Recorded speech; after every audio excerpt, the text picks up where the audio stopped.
मासी, साड़ी कैसी लगी आपको? साड़ी तो बहुत सुंदर है बिटिया। अब मासी जल्दी से इस साड़ी में अच्छी अच्छी फोटो खिंचवाइए और मुझे भेजिए। हाँ हाँ ठीक है बाबा, भेजती हूँ। Okay bye. Happy Mother's day.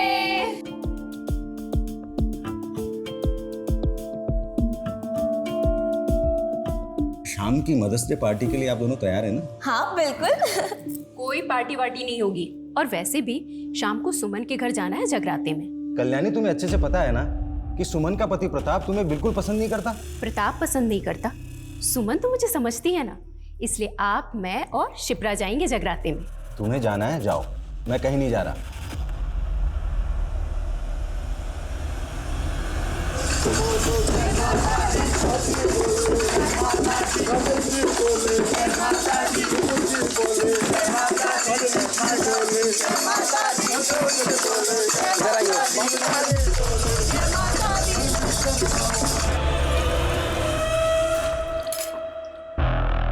ये देख, जयपुर का ये इलाका पैसे वालों से भरा हुआ है। लेकिन जहाँ जितना पैसा होता है सिक्योरिटी भी बहुत ज़्यादा होती है। अरे मैंने सब चेक किया है। ये देख इधर आ। देख यहाँ से 1 किलोमीटर दूर पुलिस स्टेशन है और ये कुछ एरियाज हैं जहाँ सीसीटीवी इंस्टॉल्ड है। लेकिन कुछ ब्लाइंड स्पॉट्स भी हैं। ये देख रहा है ये एरियाज, ये सारे ब्लाइंड स्पॉट्स हैं। और एक और चीज़ पता की है मैंने। क्या? इस मोहल्ले में आज जगराते का फंक्शन है, अधिकतर लोग वहीं होने वाले हैं, तो हमें मौका मिलेगा और कई घर खाली मिलेंगे कि हम अपना हाथ साफ कर सकें। ठीक है डन, बढ़िया भाई। गुड। डोर लॉक में इतनी सफाई से खोलूँगा ना कि पुलिस भी नहीं समझ पाएगी कि एंट्री कहाँ से होगी।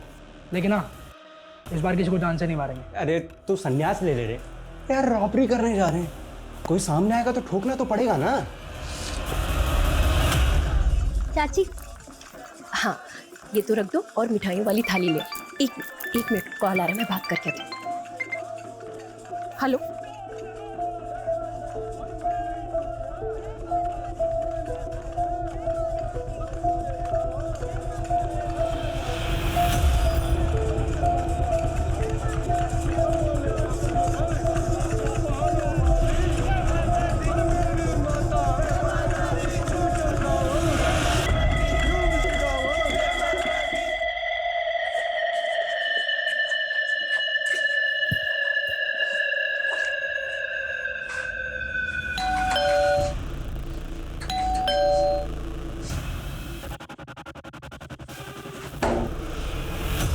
इतनी रात को दरवाजा खुला है। ये लोग भी ना बहुत लापरवाही कर रहे हैं।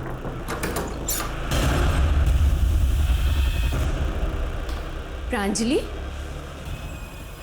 प्रांजलि बेटा,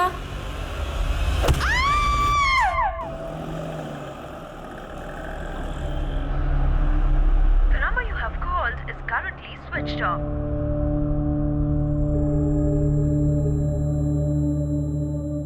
The number you have called is currently switched off.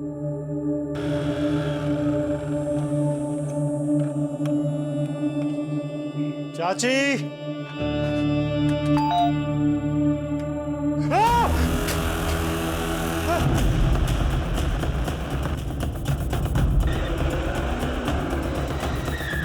आइए सर। सर मैंने आपको फोन किया था सर।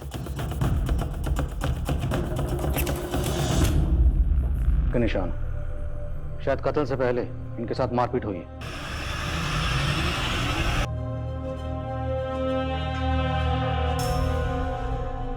इनकी बॉडी पे कहीं भी कोई और एक्सटर्नल इंजरीज के मार्क नहीं है। She was pregnant. पेट पर सर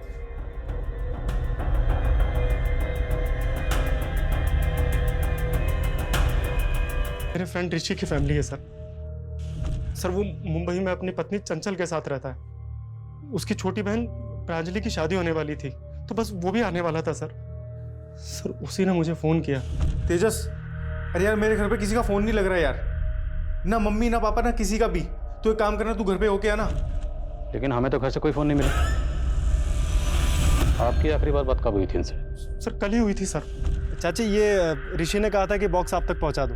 अंकल और प्रांजलि अंदर ही हैं। हाँ। हम लोग पड़ोस में जगराते में जा रहे हैं। हाँ सर, चाची जी और शिप्रा कल रात को हमारे घर आए थे जागरण के लिए, और उसके बाद चाची जी के पास कोई कॉल आया और वो चली गई।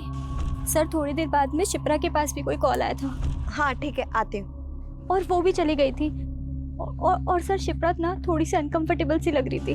तो कल्याणी और शिप्रा दोनों को किसी ने कॉल किया, उसके बाद दोनों घर वापस चली गई? जी सर। कॉल किसने किया था? सर शायद देवेंद्र चाचा या प्रांजलि में से किसी ने किया होगा, क्योंकि वो दोनों हमारे यहाँ जागरण में नहीं आए थे।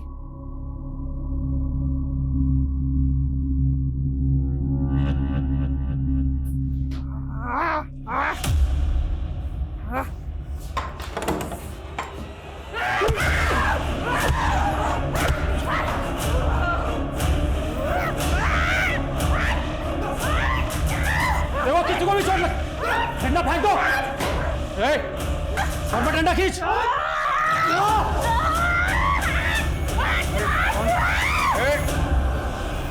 शांत हो जाओ। देखो, हम तुम्हें कोई नुकसान नहीं पहुंचाना चाहते, हम यहाँ मदद के लिए आए। ये सब कैसे हुआ? देखो, हम सब पुलिस वाले हैं। कौन हुआ? क्या नाम?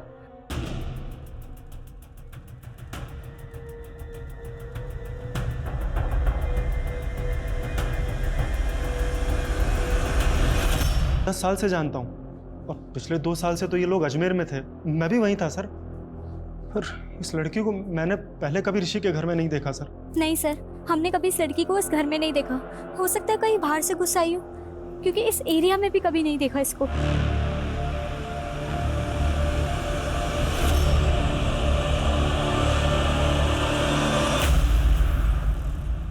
सर आखिर ये लड़की कौन हो सकती है? I think she is a special child. काफ़ी डरी हुई लग रही है। डरी हुई लग रही है? सर मुझे तो ये डेंजरस लग रही है। देखा नहीं आपने कैसे इसने पूरी टीम पर अटैक कर दिया, और सर इसके कपड़ों पर खून भी है। सर मुझे तो लगता है इसने इन सबको मारा होगा। Pandey Pandey Pandey, do not jump on any conclusion so fast. इतनी जल्दबाजी ठीक नहीं है। हो सकता है इसने ये जुर्म किया हो, पर यह भी तो मुमकिन है कि इसने सारा जुर्म खुद अपनी आंखों से देखा हो, इसलिए डर के मारे हड़बड़ा के इस तरह बिहेव कर रही है। इसका चेकअप करो, लेट्स सी कहीं चोट वोट तो नहीं लगी, और पता लगाओ लड़की है कौन। सर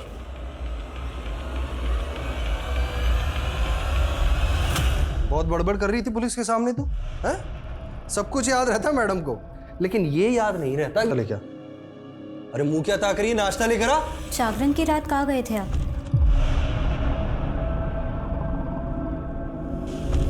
कहना क्या चाहती है तू?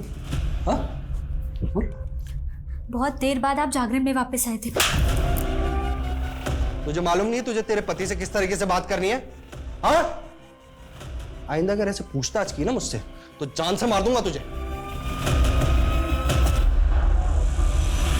इस औरत को तो छोड़ूंगा नहीं आज मैं।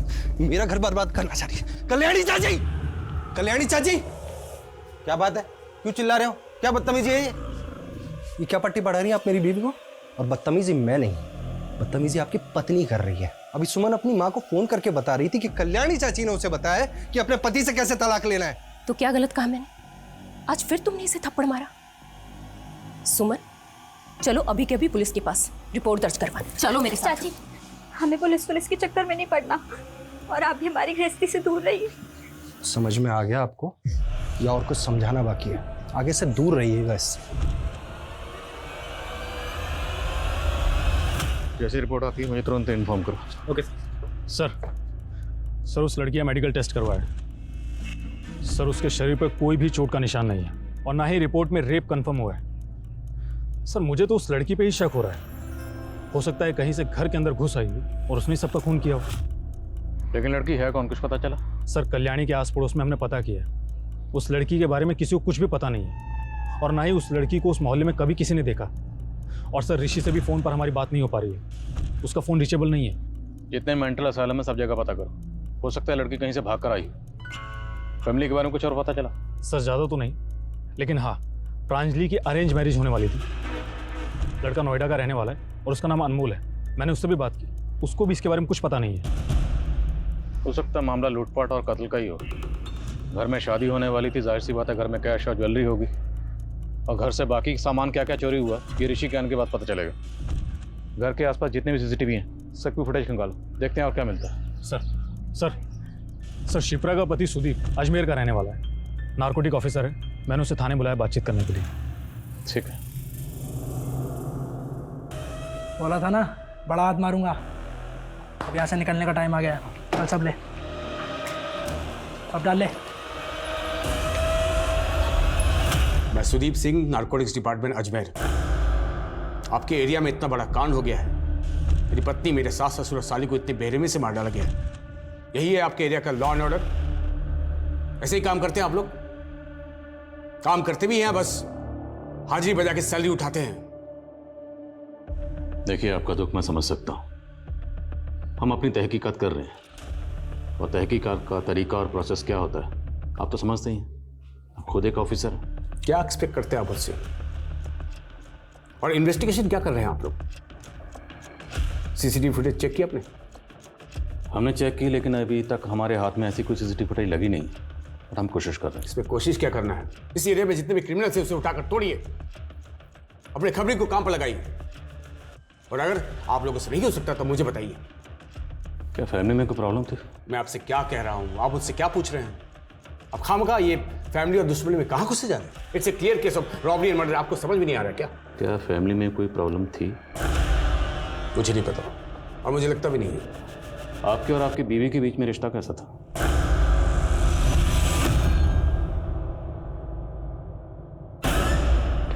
ये क्या रोज रोज का तमाशा है तुम्हारा? मैंने मना किया ना, ये सब मुझे पसंद नहीं है। पर आप तो शाम को आने वाले थे ना? तो अपने घर में आने के लिए पहले तुमसे मुझे पूछना पड़ेगा। एमबी किया है ना तुमने, पढ़ी लिखी हो, एंड लुक एट योरसेल्फ। मैं तो समझाना ही बेकार है। मेरे और सिप्रा के बीच में सब कुछ परफेक्ट था। सब कुछ इतना परफेक्ट था तो आपकी बीवी पिछले 7 महीने से मायके में क्यों रह रही थी? क्योंकि वो प्रेग्नेंट थी और अपनी माँ के पास रहना चाहती। कुछ हुआ था फैमिली में ऐसा जो आपको अजीब लगा? मेरी कल सुबह सिप्रा से बात हुई थी। मुझे कुछ ठीक नहीं लग रहा।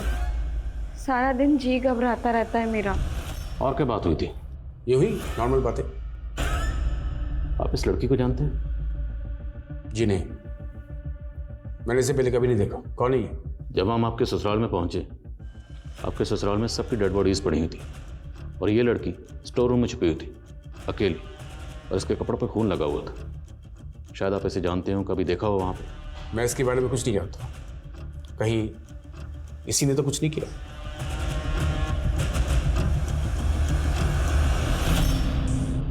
बोलो, कौन हो आप? नाम क्या है? कुछ बोलती क्यों नहीं?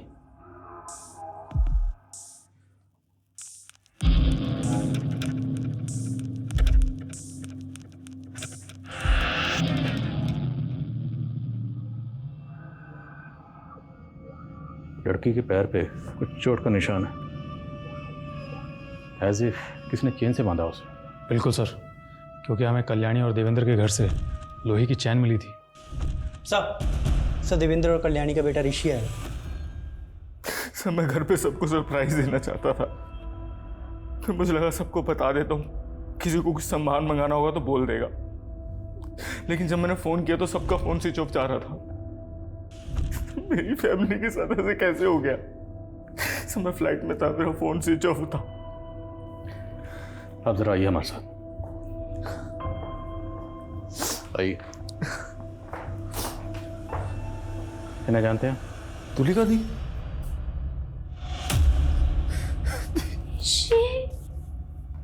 ये सब क्या हो गया? ये सब कैसे हो गया? कैसे हो गया? मेरी बड़ी बहन तुलिका। नहीं मैं यही होगी, मैं यही हूँ, घबराना मत।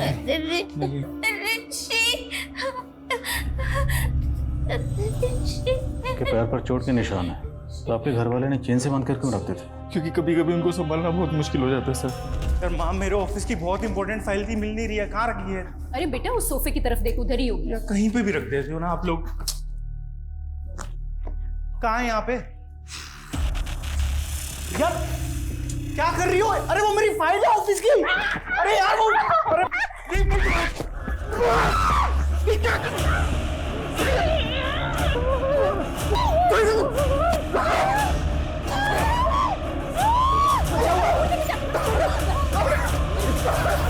देखिए, जब हम आपके घर पहुंचे वहाँ आपके सब घर वालों की डेड बॉडीज थी, सिर्फ ये स्टोर रूम में थी। और इनके कपड़ों पर खून लगा हुआ था। तो मैं आपसे एक बात पूछना चाहता हूँ, क्या ऐसा मुमकिन है कि सब घर वालों को इन्होंने मारा? नहीं सर, कैसी बात कर रहे हैं सर आप? चोरी हुई है ना, लेकिन इनकी हालत देख के आपको लगता है कि ये सब दी ने किया होगा? हर इंसान अपनी जिंदगी में बहुत से राज छुपाए होता है जिसके बारे में उसके अलावा किसी और को कुछ पता नहीं होता। कल्याणी जो खुले विचारों की एक आदर्शवादी महिला थी, भले उसने अपने से बना दी, पुलिस अचंभे में थी, लेकिन अभी तो उनके सामने और ऐसे राज आने बाकी थे जो पुलिस क्या किसी भी इंसान के होश उड़ा दे।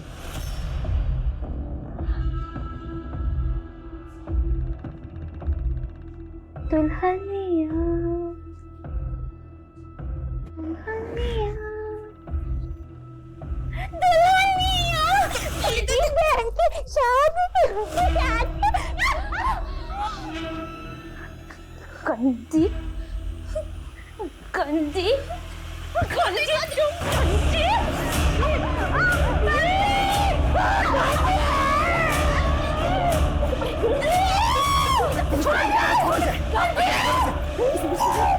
इसने सुन लिया ना तो सारा गुड़ कवर हो जाएगा। प्रांजलि बेटा लेके बांध इसको।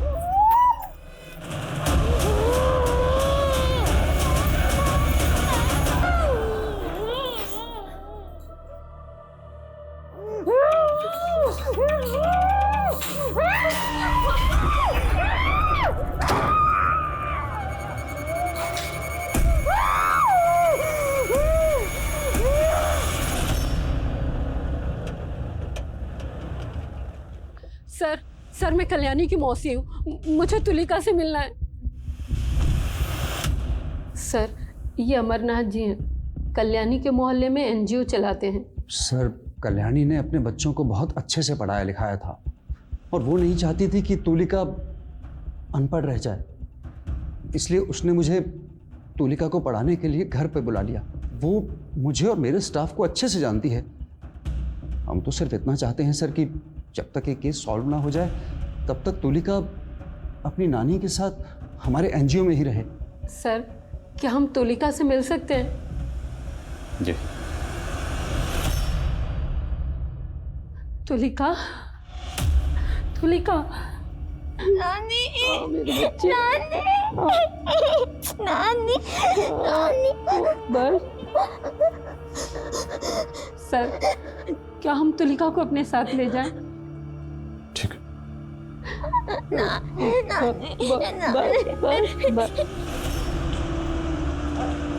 आजा बेटा आजा आजा आजा आजा। ये रहा तुम्हारा कमरा। तुलिका ठंडा पियोगी? हम अभी लेके आते हैं, तुम आराम करो।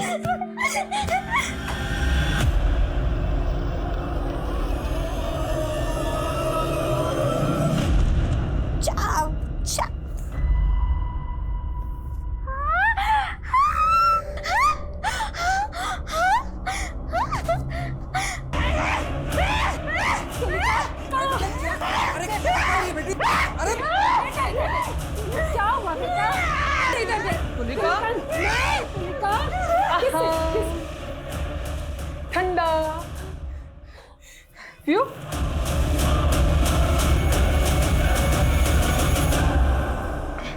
अच्छा लगा? Sir postmortem report. Sir report के मुताबिक सबसे पहले कल्याण। मतलब देवेंद्र को 3 घंटे तक जिंदा रखा गया, आखिर क्यों? एक बात और सर, देवेंद्र की बॉडी पे चोट के बहुत से निशान हैं, कुछ नए तो कुछ पुराने।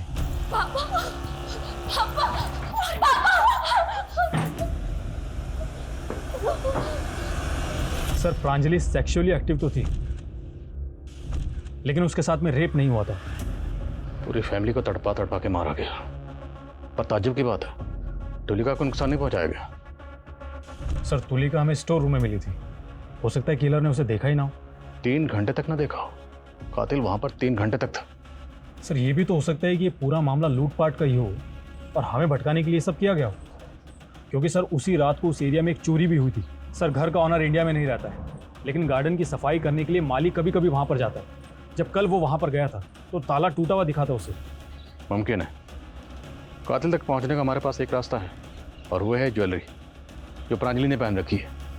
ये ज्वेलरी भी चोरी हुई है और जाहिर सी बात जिसने चोरी की है वो इसे बेचने की कोशिश ज़रूर करेगा। इस ज्वेलरी की फ़ोटो सब जगह सर्कुलेट करो और शहर में जितने भी ज्वेलर्स हैं सब जगह पता करो। और तुम ऋषि से मिलो, मैं लक्ष्मी से मिलता हूँ। Yes sir. हेलो। सच बताऊं तो मैं कुछ भी नहीं जानता हूँ सर। मैं अपनी पत्नी के साथ मुंबई में रहता हूँ, लेकिन मुझे नहीं लगता कि मेरे परिवार वालों की किसी के साथ दुश्मनी हो सकती है। मेरे परिवार में सब अच्छे लोग थे सर। और वो पुराने चोटों के निशान जिसके बारे में आप बता रहे हैं, मैं कुछ भी नहीं जानता हूँ उनके बारे में। हमारा तो बहुत कम आना जाना होता था, सब एकदम ठीक था। पता नहीं एकदम सब कैसे खत्म हो गए। हमें तो लगा था कि हमारे परिवार की 7.5 खत्म हो गई है। ऐसे क्यों कह रही हैं? शिप्रा के 2 बार पैर भारी हुए थे, उसे 2 बच्चों का सुख भी मिला, लेकिन मुन्नी की मम्मा, मुन्ना, मुन्ना, मुन्ना, हटो, हटो। के 2 न्यूबॉर्न बेबी का कत्ल हुआ। किसने मारा था उन्हें? कुछ पता नहीं सर। पुलिस अभी भी पता करने की कोशिश कर रही है।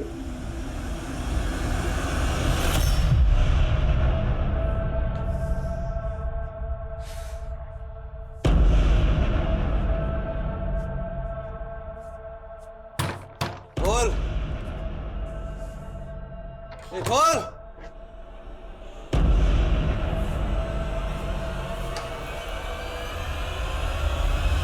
हाँ, मेरे दोनों न्यूबॉर्न बेबी के एब्डक्शन और मर्डर हुए थे।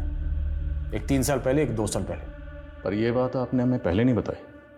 क्यों? क्योंकि मैं देखना चाहता था कि आप अपनी इन्वेस्टिगेशन अच्छे से कर भी रहे हैं या नहीं। तो देख लिया आपने? मतलब आप हम पर शक कर रहे हैं? लोगों पर शक करना मेरा काम है। हमारा भी। हमने आपकी पूरी तफसील निकाल ली है। सुना है बड़े ऊंचे शौक है आपके। Red light area, high and prostitute, सब जगह आना जाना। मैं नार्कोटिक्स में हूँ। ऐसे लोगों से कनेक्शन बनाना मेरा काम है। आपके और आपकी बीवी के दरमियान जो झगड़े होते हैं, लड़ाइयाँ होती थी, उसकी खबर पूरे पड़ोसियों को है। क्यों? आपकी अपनी पत्नी से लड़ाई नहीं होती? होती है, लेकिन वजह वो नहीं होती जो शायद आपके और आपकी बीवी के बीच थी। अच्छा, जल्दी से चुनूंगी। 1, 2, 3, 4, 5।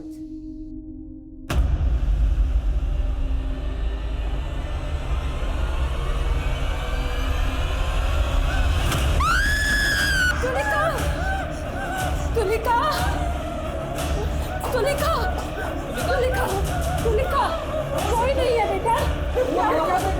किससे? क्या हुआ? क्या हुआ? देखो, तुलिका, कोई नहीं है वहाँ। तुलिका,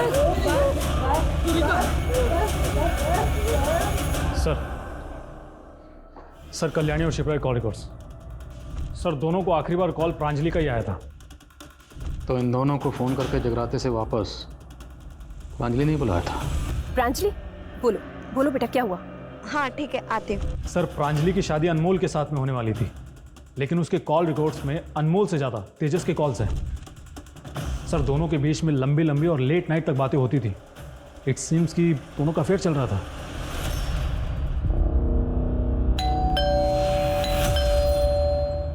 क्या हुआ? लगता है कोई है। तुम एक काम करो, जल्दी से वॉशरूम में छुप जाओ। जाओ, जल्दी जाओ।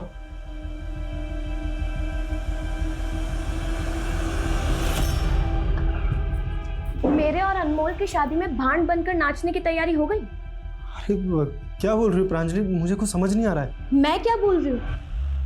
प्यार करती हूँ मैं तुमसे, और तुम हो कि अभी तक मेरी मम्मी पापा से मेरा हाथ मांगने की हिम्मत तक नहीं जुटा पाए। तुम्हें पता है, मम्मी मुझे तुम्हारी छोटी बहन समझती है। 15 दिन बाद प्रांजलि की शादी है, बड़े भाई जैसे हो तुम, सारा काम तुम्हें ही संभालना है। हाँ हाँ चाची, क्यों नहीं। अरे अरे घिन आती है मुझे खुद पे। अरे बाबा, तुम पे इतना गुस्सा सूट नहीं करता है।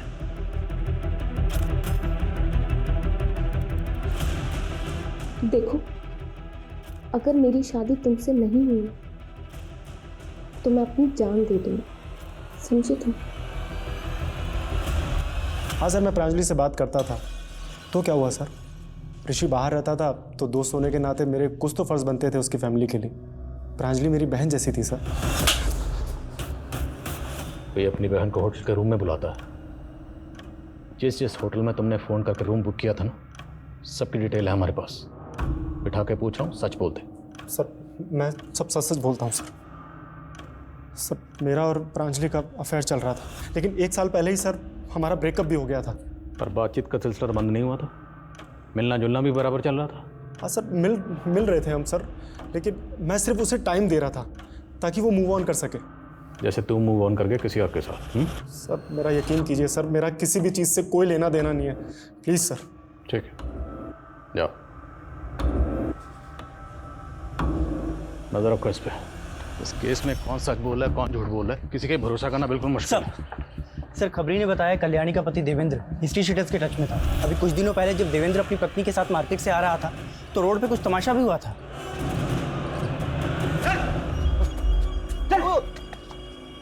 आ गए, बच्चे की पढ़ाई के लिए पैसा उधार लिए थे और डकार मार कर बैठ गए। उज्जवल भाई, मैं आपके सारे पैसे लौटा दूंगा। अच्छा, कैसे लौटाओ? मकान गिरवी रख करके पैसा चुकाने की बात कही थी। कहने को तो बड़े बिजनेसमैन हो, लेकिन बैंक बैलेंस एकदम जीरो है। अब तो मकान भी गया। अबे कैसे चुकाएगा हमारे पैसे? मुझे थोड़ा वक्त दो उज्जवल भाई। टाइम तो नहीं दे सकते, पर हाँ प्रसाद दे सकते हैं। दो रे इसको।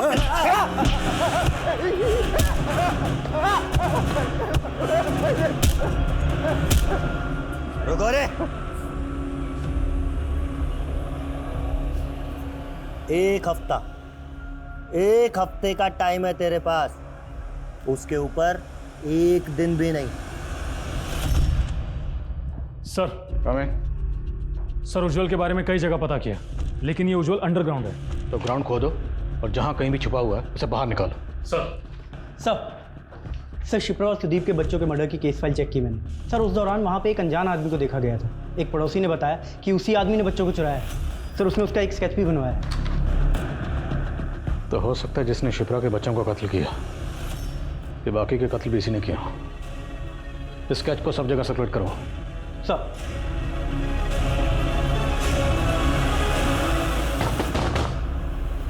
तेजस! ऋषि तुम? हाँ? तूने मेरे पीठ पीछे छुरा बोका? हाँ? मेरे पीठ पीछे छुरा बोका तूने? मेरी बहन के साथ अफेयर चला रहा था? या तूने मेरे साथ क्यों मेरी फैमिली को धोखा दिया तूने? अरे शुक्र माना कि मैंने अभी तक पुलिस को कुछ नहीं बताया है। अगर बता दिया होता ना, और जो तूने ये कांड किए हैं, तो अब तक तू जेल में सड़ रहा होता। अरे प्रांजलि ने मुझे सब कुछ बता दिया था। चल निकल यहाँ से। देख लूंगा तुझे मैं। अभी ये 2 आम हैं। अगर इन दोनों में से एक आम मैं ले लूं तो अब कितने बचेंगे? तुम मेरा आम क्यों लोगे? अरे बाबा गणित है, मान लो कोई ले ले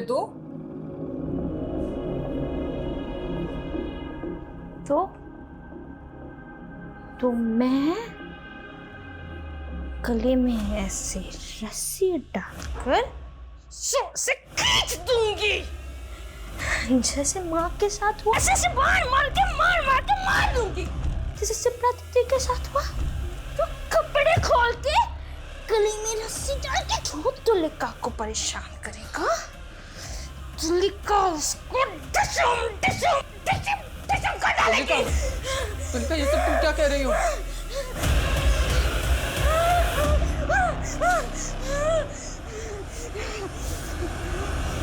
सर ये लड़की तुलिका, मुझे तो ऐसा लगता है कि सारी मिस्ट्री इसी में छुपी है। सर हो सकता है घर के सभी लोग उसके साथ गलत व्यवहार करते हों और उसने ही सबको मारा हो। लेकिन फिर चोरी किसने की? अगर कत्ल तुलिका ने किए हैं तो चोरी किसने की? वर्मा, हम ऐसी किसी कंक्लूजन पे जंप नहीं कर सकते। खबरें से कुछ पता चला? हाँ सर, एक खबरी ने कल्याणी के पति देवेंद्र के बारे में बताया। सर उसका एक कोर्ट केस चल रहा है। किसके खिलाफ? उसके ही बेटे ऋषि के खिलाफ। लेकिन एक बाप अपने ही बेटे के खिलाफ कोर्ट केस क्यों करेगा? और सर प्रांजलि ने तस्वीर में जो गहने पहने थे, उन गहनों को किसी ने बेचने की कोशिश की है।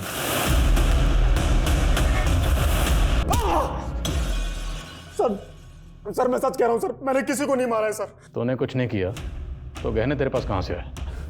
सर गहने, सर वो तो खुद मुझे प्रांजलि ने दिए थे और कहा था कि अगले दिन वो मुझे 1 बजे मिलेगी। लेकिन सर उसी दिन सुबह सुबह मेरे पास ऋषि का फोन आया। हाँ ऋषि, अरे यार मेरे घर पे किसी का फोन नहीं लग रहा है यार। तू एक काम करना, तू घर पे होके आना। और जब मैं वहां जाकर मैंने देखा तो ये ऐसे नहीं बोलेगा, इसकी अच्छे से मरम्मत करो। सर अगर आपको ऐसा लगता है कि सबका खून तेजस ने ही किया है तो फिर उसने तुलिका को क्यों छोड़ दिया? देखते हैं, पहले ऋषि को बुलाओ। सर आप लोगों ने मुझे क्यों पकड़ा है? मैंने तो कुछ भी नहीं किया। ये फाइल हमारे लॉयर ने दी है। तुमने अपने बाप के पुश्तैनी घर के जाली कागज बनाकर उस घर को बेच दिया था। सर मेरी वाइफ चंचल बहुत अमीर घर की बेटी है। मैं उसके आगे फ्लॉन्ट करता था कि मेरे पापा के पास बहुत पैसा है। लेकिन सर जब मेरी शादी तय हुई तो मैंने चंचल को सब कुछ सच सच बता दिया और उसको कोई प्रॉब्लम नहीं थी क्योंकि मेरी जॉब अच्छी चल रही थी। लेकिन हाँ, उसकी शर्त थी कि हम डेस्टिनेशन वेडिंग करेंगे और इसलिए 2 साल पहले मैंने अजमेर का घर बेच दिया सर। और 2 साल से मेरी पापा से बात नहीं हुई। और 2 महीने पहले उन्होंने कोर्ट में तुम्हारे खिलाफ फ्रॉड का केस भी किया था। जी सर, किया था सर। लेकिन माँ बार बार यही कहती थी कि पापा से माफी मांग ले और मैं तैयार था। सर उज्जवल के ठिकाने के बारे में पता चल गया है। और जहाँ कहीं भी है उठा कर लाओ, बच के नहीं निकलना चाहिए। मैंने कुछ नहीं किया सर। वो साला 4 साल से मेरा पैसा दबा करके बैठा था और जब मांगा तो पूरी फैमिली को लेके अजमेर से यहाँ जयपुर भाग करके आ गया। अजमेर से जयपुर तो तू भी आया था, वो भी ठीक उसी दिन जिस दिन देवेंद्र की फैमिली का कत्ल हुआ। जिस दिन उनका कत्ल हुआ उस दिन तेरी और तेरे साथ जो लोग थे उनके फ़ोन की लोकेशन उसी एरिया में थी। हाँ सर, मैंने उसे उठाया था और अपने अड्डे पे ले जाके उसे अच्छे से तोड़ा। लेकिन सर उसे 3 घंटे के बाद मैं उसे वहीं उसके घर के बाहर छोड़ दिया था सर। ना तो तूने उसे उठाया, ना कहीं लेकर गया, ना कहीं छोड़ा। तू 3 घंटे उसके घर पर ही था। कल्याणी और शिप्रा घर पर नहीं थी, इसलिए तूने प्रांजलि के फ़ोन करके उन्हें घर पर बुलाया। उनके लौटने के बाद इस सर पर वार किया और ये सारा ड्रामा तुमने किया देवेंद्र की आंखों के सामने पूरे 3 घंटे। और 3 घंटे ये सब करने के बाद जब तेरे दिल में मैंने कुछ नहीं किया सर। वर्मा, करो मरम्मत इसकी। अरे सर मैंने कुछ किया।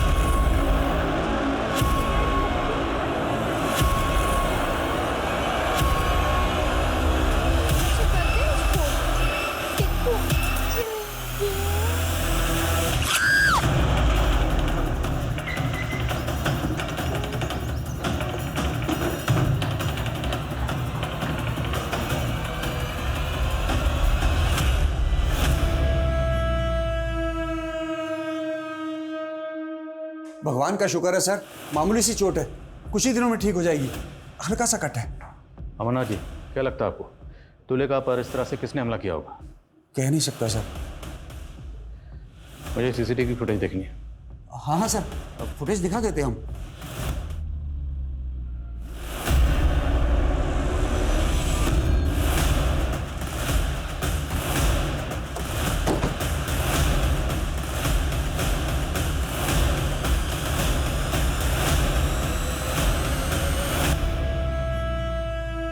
सर ये तो मर चुका है।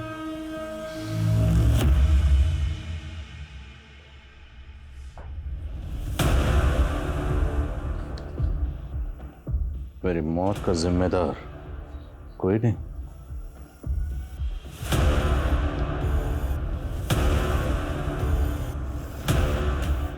ये खुदकुशी नहीं, कत्ल। गले पे मार्क तो किसी ने गला दबा के मारा। वर्मा, आसपास चेक करो, कोई सीसीटीवी है? पांडे, पूरे घर की तलाशी लो। सर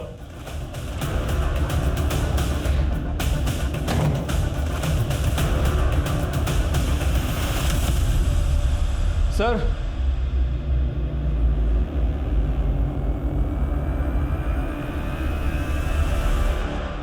पता करो क्या यहाँ कोई इलेक्ट्रिशियन आया था या क्या सुदीप ने किसी इलेक्ट्रिशियन को कॉल किया था।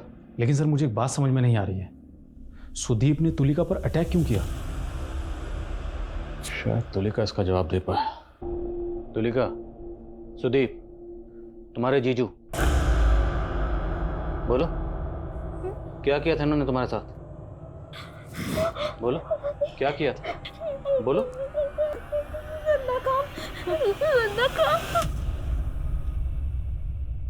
सुदीप की घिनौनी हरकत से उसके तन और मन पर उतनी ही गहरी चोट लगी थी। पुलिस को इस बात का अंदाजा तो लग गया था कि सुदीप ने तुलिका के साथ बलात्कार किया था, लेकिन अभी भी इस बात की पुष्टि होनी बाकी थी। और साथ ही साथ पुलिस को अब न सिर्फ कल्याणी, शिप्रा, प्रांजलि और देवेंद्र के खूनी की तलाश थी, बल्कि अब वो सुदीप के खूनी को भी ढूंढ रही थी। सर आपका शक सही था, सुदीप ने सुसाइड नहीं किया था। पे और गले पे नेल से खरोंच के निशान थे। क्या ये कत्ल किसी औरत ने किया? क्योंकि प्राण रेप हुआ नहीं, तो क्या ये मुमकिन है कि कातिल कोई औरत है? हो सकता है सर, क्योंकि सुसाइड नोट की हैंड राइटिंग सुदीप की हैंड राइटिंग से मैच नहीं कर रही। और सीसीटीवी? सारे सीसीटीवी की 10 मिनट पहले ही वॉइस डिलीट हो गई थी, सब बंद थे। और जो खुला हुआ फैन था वो? सर सुदीप ने इलेक्ट्रिशियन को फ़ोन करके बुलाया था, लेकिन वो गया नहीं था क्योंकि वो शाम में जाने वाला था। सवाल ये है कि ये सारी बातें कातिल को कैसे पता थी? एक काम करो, सुदीप और शिप्रा के बच्चे के कत्ल और किडनैपिंग के इल्ज़ाम में जिस आदमी का स्केच बना था वो स्केच लग रहा। Okay sir.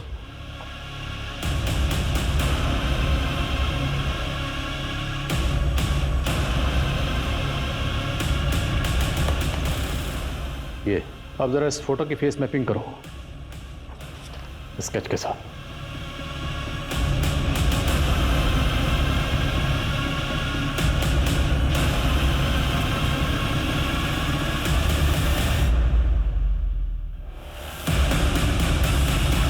मैंने किसी को नहीं मारा सर, मैं तो इसी एनजीओ में पिछले 2 साल से नौकरी कर रहा हूँ। मैं भला किसी को क्यों मारूंगा सर? इस एनजीओ से पहले तू कहाँ काम करता था? इससे पहले मैं दिल्ली में कुक का काम करता था। तो कोई दिल्ली विल्ली नहीं था, तू यहीं जयपुर में था। तुम पर शक तो मुझे उसी दिन हो गया था जिस दिन मैं तुम्हें एनजीओ में देखा, जब तुम्हारी उंगलियां कीबोर्ड पर एकदम दौड़ रही थी। किसी कुक की उंगलियां नहीं थी, बल्कि किसी टेक्निकल एक्सपर्ट की उंगलियां थी। और ये तुम्हारा नाखून, ये कुक का नाखून है। और सुदीप के घर में जो हमें सुसाइड नोट मिला, उस पर जो हैंड राइटिंग वो सुदीप की नहीं, तेरी है। तेरा भांडा फूट चुका है। सबसे पहले मैंने शिप्रा के बच्चों को अपना शिकार बनाया। वो तो माँ कहलाने के लायक ही नहीं थी। और जब उस रात शिप्रा और कल्याणी जगराते में गए थे, तब देवेंद्र भी घर पर नहीं था। उस रात में उसी इरादे से वहां गया। माचिस है क्या?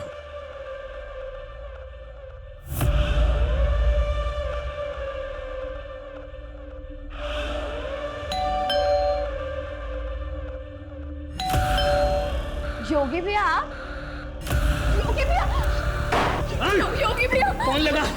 कौन लगा तेरी माँ को? योगी नहीं, तुलिका, मेरी बात सुन। तेरे को ये लोग बहुत परेशान करते हैं ना, आज देख मैं इनको सबक सिखाता हूँ। हाँ, चुप रह, चुप चुप रह। चल लगा, तू क्या देख रही है? फोन लगा। माँ तुलिका बहुत शोर मचा रही है। अच्छा तू परेशान बिल्कुल मत हो, मैं आ रही हूँ। हाँ, इतनी रात को दरवाजा खुला है। प्रांजलि, प्रांजलि बेटा। शिप्रा दी, मम्मी की तबीयत बहुत खराब हो गई है, आप प्लीज जल्दी आ जाइए। हाँ ठीक है। फिर भी 3 घंटे बाद देवेंद्र आया। मैंने खुद बताया था कि सुदीप ने ही उसका रेप किया है। गंदा चीजा,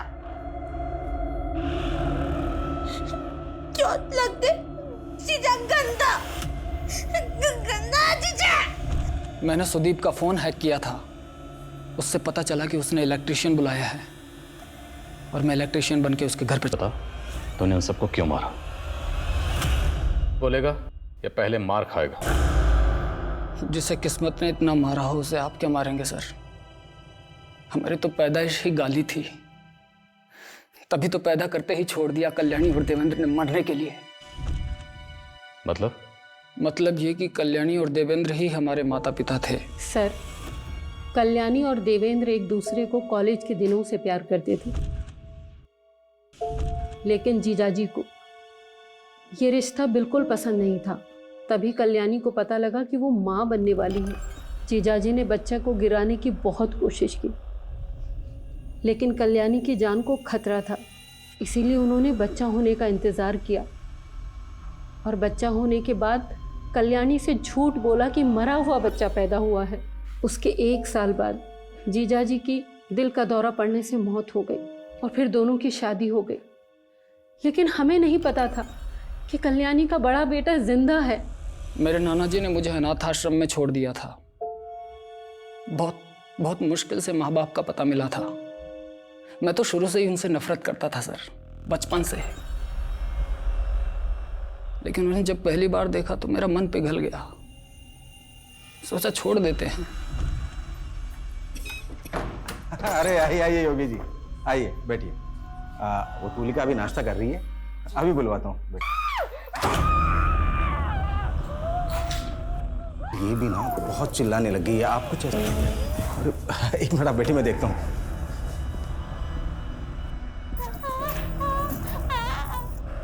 लेकिन जब देखा कि वो लोग तुलिका से बहुत बुरा बर्ताव कर रहे हैं, मेरा खून खोल गया सर, और मैंने मार दिया सबको।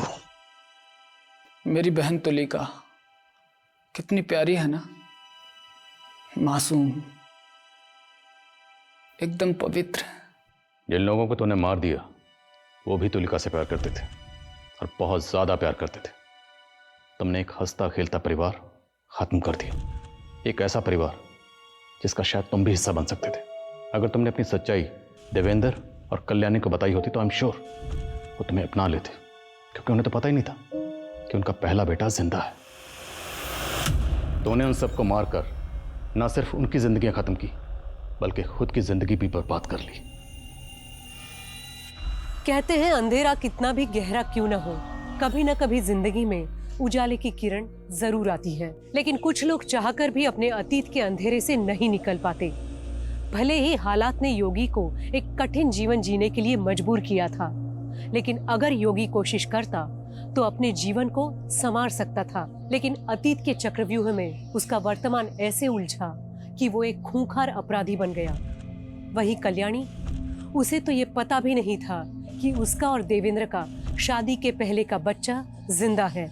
हम में से हर इंसान अपनी अपनी जिंदगी में कोई ना कोई लड़ाई लड़ रहा है। जिंदगी मुश्किल है, किसी के लिए कम, किसी के लिए ज्यादा, लेकिन इसका मतलब ये नहीं कि हम अपराध का सहारा लेकर अपने दुख और परेशानी से निकलने की कोशिश करें। और सबसे जरूरी बात यह है कि बदले से किसी का भला नहीं होता। तो गुजरे हुए कल और आने वाले कल में जीना छोड़कर आज को मुस्कुराकर गले लगाइए। इसी के साथ मैं सोनाली कुलकर्णी आपसे विदा लेती हूँ। फिर होगी आपसे मुलाकात क्राइम पेट्रोल सतर्क जस्टिस रीलोडेड में एक नए केस के साथ। तब तक अपना और अपने परिवार का ख्याल रखिए। आप जानते हैं हम सब एक मुश्किल दौर से गुजर रहे हैं। कृपया मास्क और सैनिटाइजर इस्तेमाल करना ना भूलें। साथ ही सोशल डिस्टेंसिंग बनाए रखें। देखते रहिए क्राइम पेट्रोल सतर्क। जय